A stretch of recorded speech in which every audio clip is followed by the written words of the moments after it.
গ্রীষ্মকাল এখনও কিন্তু সেইভাবে পড়েনি, তাতেই কিন্তু জল সংকট দেখা দিয়েছে তপন ব্লকে।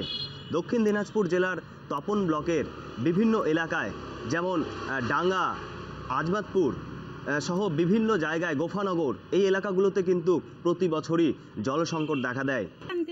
কত কিলোমিটার রাস্তা এটা? 2 কিলোমিটার হবে মনে হয়। এটা কি জন্য জলটা ব্যবহার করবেন? হ্যাঁ, খাবো।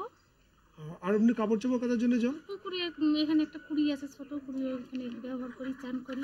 আচ্ছা, আপনার এই গ্রামে কি সবাইকে জল আনতে যেতে হয়? হ্যাঁ, সবাই যায়। কতবার করে যান? দিনে 2বার 3বার। ছোট বাচ্চারা তো কুড়িতে চান করে না, পুকুরে করে না, ওর তো বাথরুমে করে এই জল দিয়ে।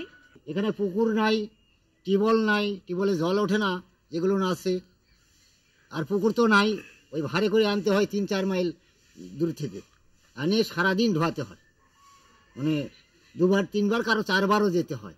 মানে ওই জলের উপরই রান্না, থাল বাসন মাজা, স্নান করা, বাথরুম সবই। কি সমস্যা আছে হচ্ছে আপনাদের? জল নাই, এই জল সোলার বসিয়ে গেল, জল উঠছে না। এই তো এখানে তো কল ছিল, 16 বছর পর কলটা সোলার বসিয়ে কলটা উঠে নিয়ে চলে গেছি। তারপর তো এই যে সোলার কিছুদিন চললো, বছর 6 মাস চললে বন্ধ হয়ে গেল, বন্ধ হয়ে ওইভাবে আছে। ওই এখন পার্টির লোক কই, কিন্তু যাচ্ছে না ঠিক করে। কতদিন থেকে বন্ধ হয়ে আছে এটা? এই 1 বছর হয়ে গেল। তাহলে জল কোথা থেকে পাচ্ছেন এখন?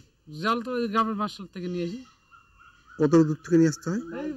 ওই গ্রামে আছে, আবার এই মাঠের দিকে আছে 2টা বাড়ি, ওই 2টা বাড়ি চাষ করার জন্য ভরে খাওয়ার জন্য ওই থেকে নিয়ে আসি।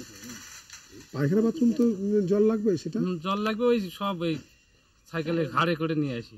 এই তপন ব্লকের বাসিন্দাদের এই সংকট কতদিনের মধ্যে দূর হয় সেই দিয়ে কিন্তু তাকিয়ে রয়েছে এই এলাকার বাসিন্দারা। আমার শহর বালুরঘাট থেকে সুমন ভৌমিক, কলকাতা টিভি।